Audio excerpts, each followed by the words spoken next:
What's poppin' YouTube? Lamar back with another video. And today, feel me, I'm not like, you know what I'm saying? Like, this is one of them days where I'm not gonna lie, I'm late as hell is posting the video. I'm not gonna lie, cause it was like, I just ain't really been in like the mood, you know what I'm saying? But like, today we finna be talking about, like, we finna be talking about something that I loved as a child, cause I've been going through it recently, and I just want to talk about something that's familiar to me, and that's WWE. I'm gonna give y'all the backstory, and then I'm gonna give y'all my top five wrestlers of all time. And boom, I'm not gonna lie.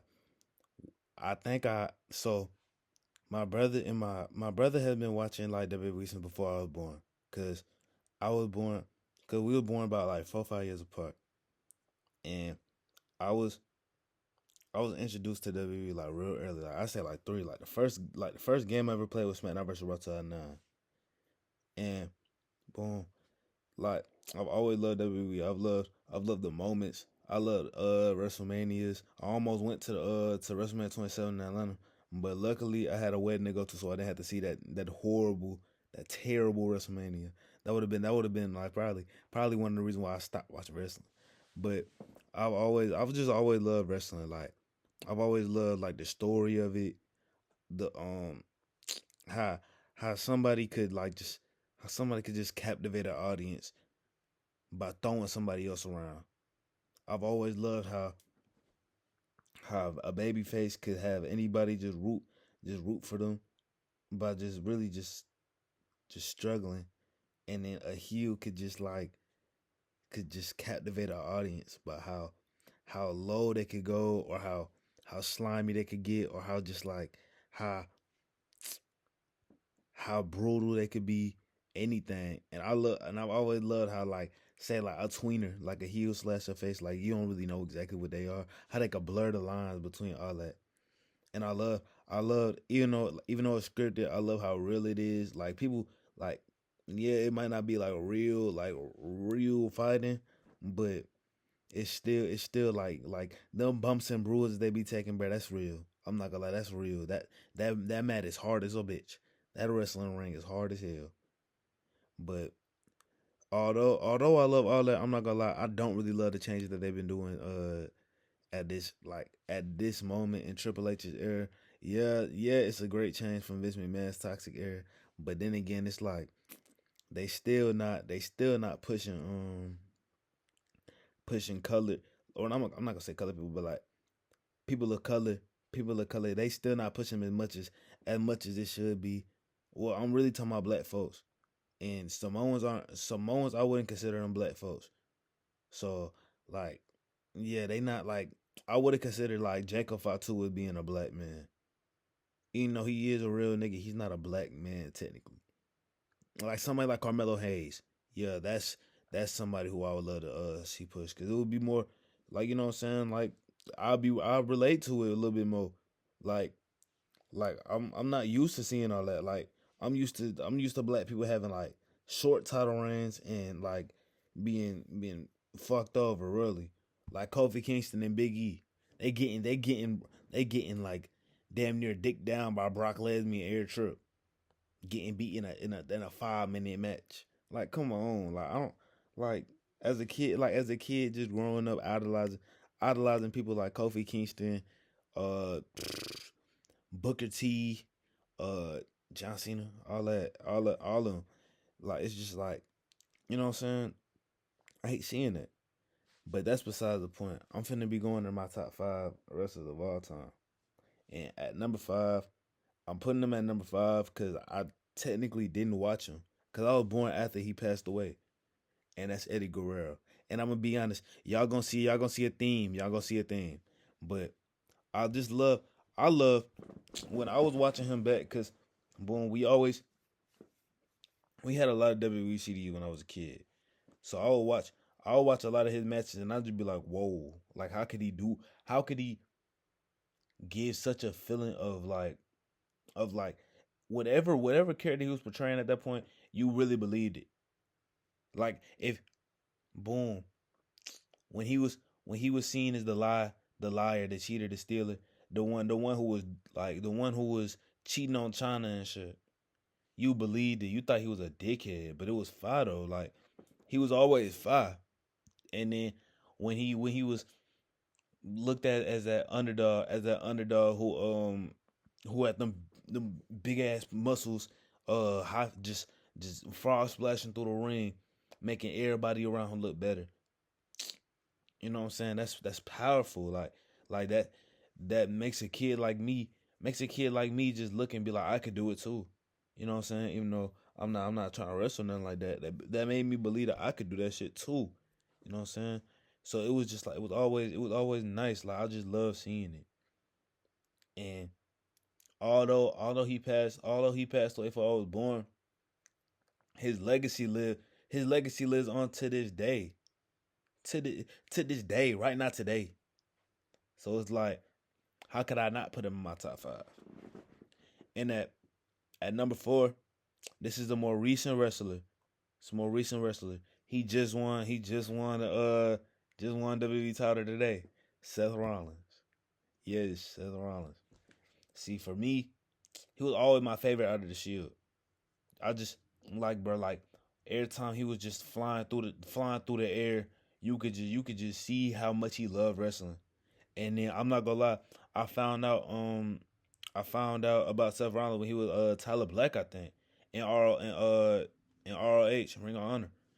So I've been tapped in. I've been tapped in since like I think I found out when he was in NXT when he first won the what's it called, the NXT title, and then I like looked at him before because I was like, yeah, I like him wrestling. I like the way he wrestles. And then I found out he was Tyler Black, and then what's it called, like, and then like as soon as that happened, I seen him get called up to the main roster. So that was just like, you know what I'm saying? Like that was crazy to me. That was crazy to me watching somebody come up like that. And I was young too, so it was like just seeing somebody do that. I was like, wow, that's crazy. And I would like his ring psychology, like the older he gets, the better he can convey a story, especially in that ring, especially in that ring. Although I will say, he's not a top guy. He's not a Roman Reigns. He's not a Cena. He's not a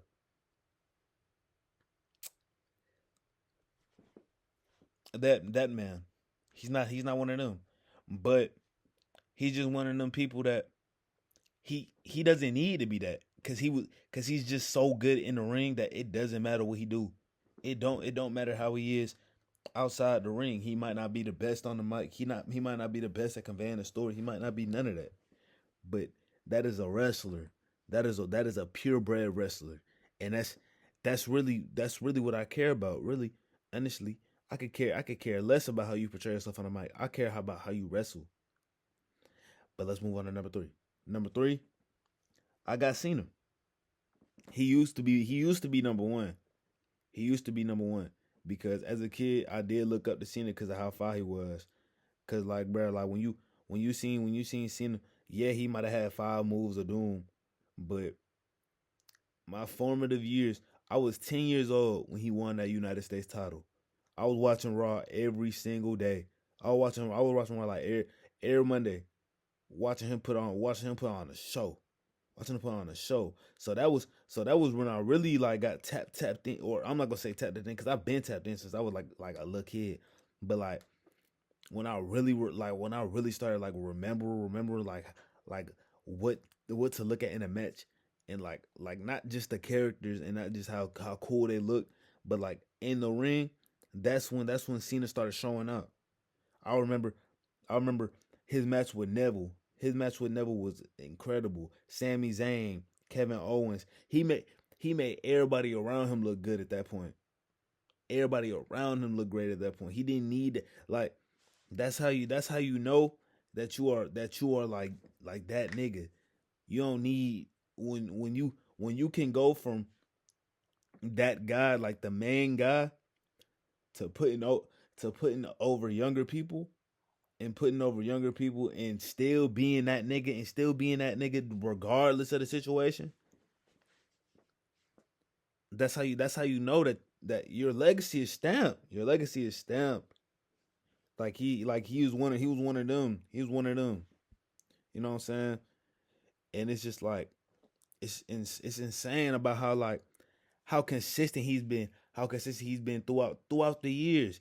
Even his run now, it's not as good as say back when he was a babyface in 2000, like back in like 2015.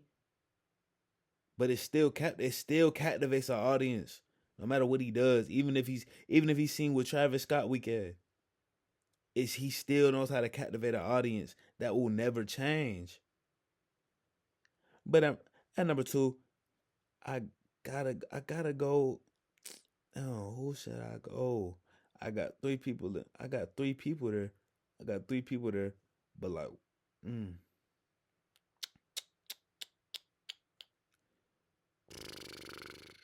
who was it?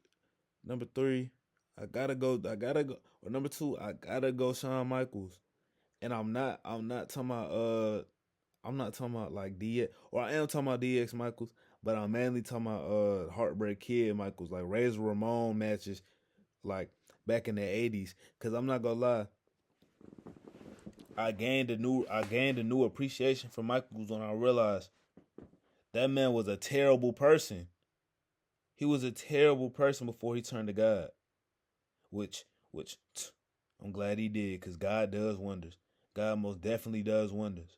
But we before he turned to God, he was younger. He was he was a lot more sharp in the ring. He was like a high flyer that was years before his time. Like yeah, Jimmy Snuka was ahead of his time, but Shawn Michaels really like knew how to like just bring the ring psychology in there. And yeah, like Bret Bret Hart, he did like he was one of them folks that he his ring psychology was second to none. But I didn't watch his matches. I'm gonna be honest with you. I didn't watch his matches. I watched Shawn Michaels match. I wanted to watch Shawn Michaels matches back in the day. I didn't really care to watch Bret Hart's. So that's what gets him above Bret Hart. Bret Hart's probably one of my honorable mentions, but Shawn Michaels, he was just so everything he did just looked like intended it. No, like he never wasted a movement. He never wasted a movement in that ring. His Especially when like later in his career, I remember my favorite the best thing I ever saw was when I think it was with John Cena against John Cena when he sweet chin music John Cena ended up falling on him while they were both falling. Like that was one of the nastiest finishes I've ever seen in my life to a match. And keep in mind, this man literally like he made a kick so iconic that people use it in regular matches now. People use a super kick. People use a super kick as they use it as a regular move. Like that's how like that's how ahead he was of like that's how ahead of his time he was. He's literally he's literally like just paved the way for so many wrestlers, so many wrestlers, especially just so many, and it's just like it's crazy. But at number one, this is really a question. Is this really a question? Jeff motherfucking Hardy, nigga. Hey, I know this is not a this is a safe pick, but I was born in 2006. Simple, simple. So when I'm looking, I'm looking, I'm seeing whispers in the wind. I'm seeing twist of face that look nasty.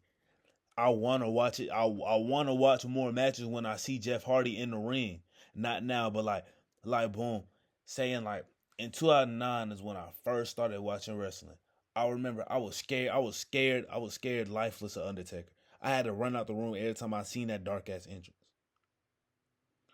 And Undertaker one of my honorable mentions too because that man different. He's different. But Jeff Hardy, he just like he was just so likable, and that's something that you can't teach. That's something that you just can't teach. Like if you think about it, there's so many people that are like incredible in the ring that you just can't, that you just don't love like that. Like somebody like Steph Rollins. We don't know what it is, but we just can't get behind him as much as we can somebody like Jeff Hardy. Jeff Hardy was just so like, he was ahead of his time. He made it okay to be you. He was himself. He was authentic, just himself. And that's why everybody loved him. He was just himself, and he just loved to take risks. Like like when he had took that spear from Edge, when he was doing swan times off the top of the ladder, off the top of the barricade, off the top of like the Technotron, whatever it's called. Like, it's just like, it was beauty. It was just beauty. Feel me? But I don't want to waste y'all time too long because this video getting long. So y'all have a blessed one.